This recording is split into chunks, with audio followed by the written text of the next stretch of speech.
Welcome back to the show. You're watching Bella with me, Elaine Daly, and Lisa Wong. Now, Lisa, I've got a question to ask you. Are you a fan of junk food? Were you a fan of junk food as a kid? No, actually, I think my parents raised us pretty well because we were never, really exposed that much to junk food. Are you serious? You could be joking. You mean you never like bought from your school canteen? No, like, I have. Junk food? It's just not very much Your exposed roti to it. man didn't come by past the house and you say, tempted, yeah. Yeah, exactly. I mean, we've all been exposed to it, We all have right? been, but I think it's not a big part of our diet. I think it's because our parents, they really stress on healthy, just raw food.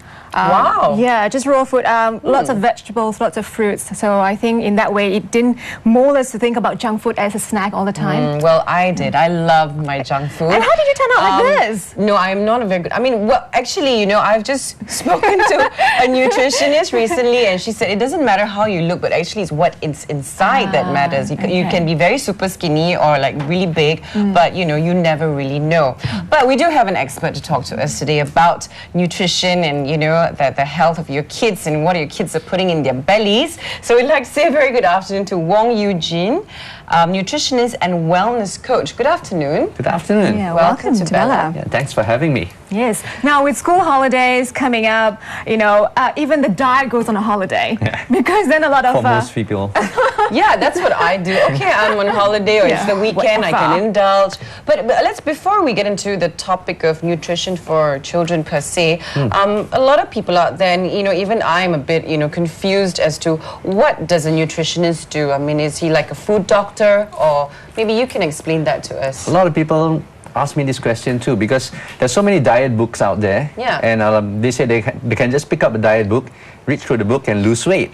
But I say it's very important to customize the program to your lifestyle. So I think what a good nutritionist does is that I look at everything within your life. It's just not about diets, it's holistic. Okay. So whether we can incorporate this kind of food into your life, exercise, taking account into the social pressures, the cultures and so on. So that way you can have a program which you can maintain for a long time. So it's just not picking something out from the internet or from the book. It's something that's structured around your life. Right, and I like the way you say holistic because it means like you go as natural as can be.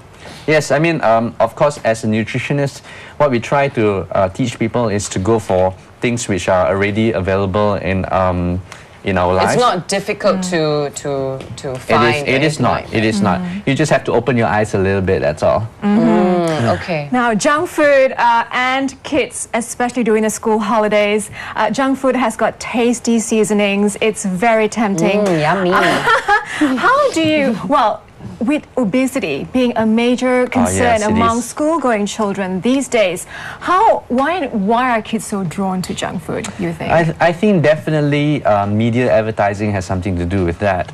Yeah, of course. You see one gasing ajaib there coming out of your packet of something, of course you'll be It's everywhere. But I think one of the major problems is that parents are not really educating their kids enough. They are just letting them go, letting them choose whatever food they want to have. Sure. It's impossible, I would say, to control the food of the children. So what is more important is the education. Like Lisa, you were saying that your parents educated you from a very young age. I think that's what's lacking. Most of the parents are just not. They themselves don't really know what's really unhealthy or healthy. Yeah. So they should get educated first and then teach their children a little more. I mean, that's a very important point. Okay, yeah, because a lot of them, I mean, a lot of parents are career people. They're very busy, yeah, that's right. And they don't really know. They're like, okay, as long as I keep my kid happy or whatever, that's the most important thing. Yeah. But that's not the wisest or healthiest decision to make. Definitely not. And also a lot of the parents, they want their kids to be healthy, but they themselves are not really practicing it. Yes. So you can't be telling your child to eat more fruits and vegetables where you're pigging out. Sure. Because they look upon you as a role model. Exactly. Now, I did some research online. It says junk food is not just food that contain very little nutritional value. For example, salted crisps, candy, sweets, fried fast food. It's also high sugar cereals. Yes, high sugar cereals as well. Some of them can be even equivalent to junk food. they say that even if it's made with whole grains and things like that, Yes. but the amount of sugar in there, it's really damaging to the child. Yeah. Yeah. So you have to be quite careful about packaging and colorful advertising. So as we and said so just on. now to Dr. Koo, we always need to read our nutrition labels. Yes, right? exactly. And some of these food, junk food, I would like to emphasize, they, not only are they empty calories, void of all the nutrients that you need, but they are also anti-nutrients, meaning that by consuming all these artificial flavors and so on, you're actually making your body more difficult for your body to absorb the good nutrients that you eat from other food. Okay. So because of okay. all the sodium and all the colorings and so on. Okay. So what would you say? I mean, maybe you could give us an example of a nutritious meal for kids between 7 to 13 per se. I think for kids, most of the main meals are okay, but the ones that we should be looking out for would be the snacks. Oh yeah, okay. So what are the healthy snacks kids can eat, which are also quite attractive looking? Yeah. They love to be appeal, you know, Yeah. they love to Yeah, be stunning. yeah. One thing that the appeals to kids are colors, right? So when you make a snack, you want to make it really colorful, and a good array of really fresh vegetables, but make them into like different kinds of shapes and different kinds of colors. Right, So right. cut them into, like you can make even from a cucumber, you can make them into stars and so on. Just to Right. make it exciting. Yeah, for just to them. make it exciting. And while you are doing that, you can also get them engaged into the process, like to help making the out. shapes and helping out and so on, and mashing up the tomato puree and things like that. So while they are involved in the whole thing, you can educate them. There is no real point to teach children just like a classroom style. So Yeah. while they are doing it, then you can say, oh, do you know that this is really healthy for to you? involve them basically. Yes, Yeah. that's where the education is, in the kitchen. So what happens when kids are so anti-vegetables, especially broccoli? Well, I love broccoli, but I know I've got like nephews and nieces who are like so anti-broccoli. Okay. Why don't they like vegetables? That's my question. I don't know. I think maybe it's the way parents used to cook it. It can be quite bland. Right. Or it's probably the forcing factor. You must eat your vegetables. You must eat your vegetables. maybe. You know.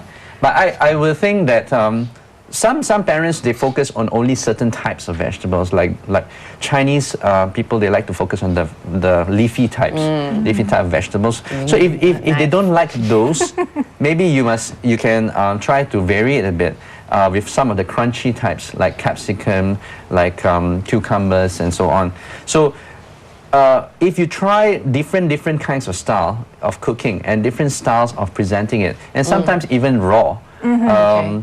you'll find that your child might prefer a certain type. So start with those, and after a while try to expand their repertoire Right. of vegetables. Oh, cool. And never try to force them. You know, you force kids, they will not want to eat even more. So you're saying that even if they're not consuming even like 25% of vegetables in a meal, to not force them to take it? Not force them, as long as they're eating a little bit, that's fine. To incorporate it into their meals. Yeah, To and hide slowly it. hide Yeah, it. you can also hide it in the soups and so on. Okay.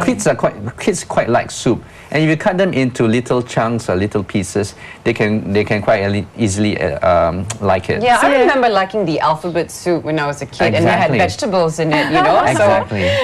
Parents have to be creative That was with the you. way. Exactly. It takes a little bit of effort, Yeah. Yes. but it appeals to the child. Right, right. Now, when they go to schools, I mean, one of our last few questions before we end the interview. When they go to schools, especially, they're given pocket money to go to the canteens to buy food, and of course they will buy the junk Unsupervised food. there, Yeah, yeah.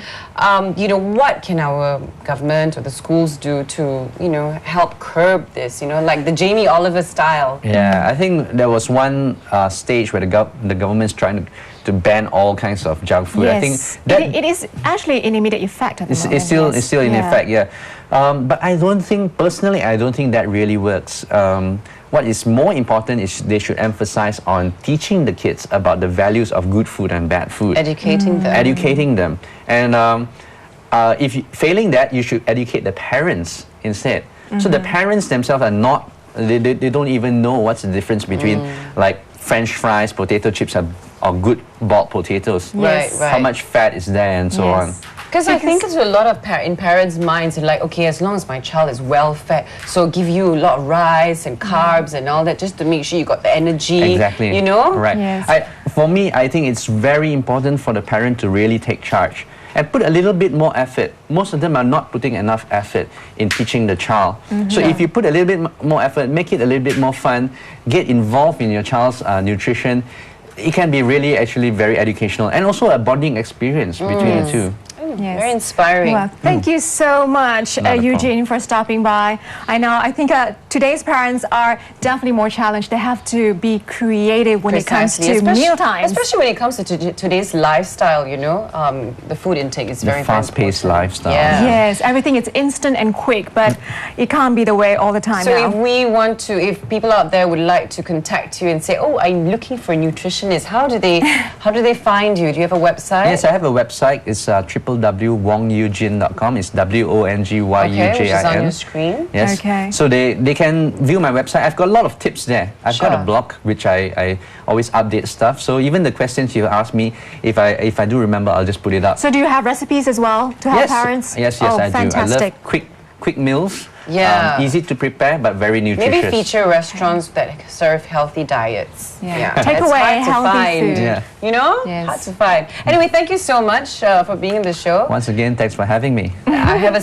great Sunday ahead. You too. Yeah. the line.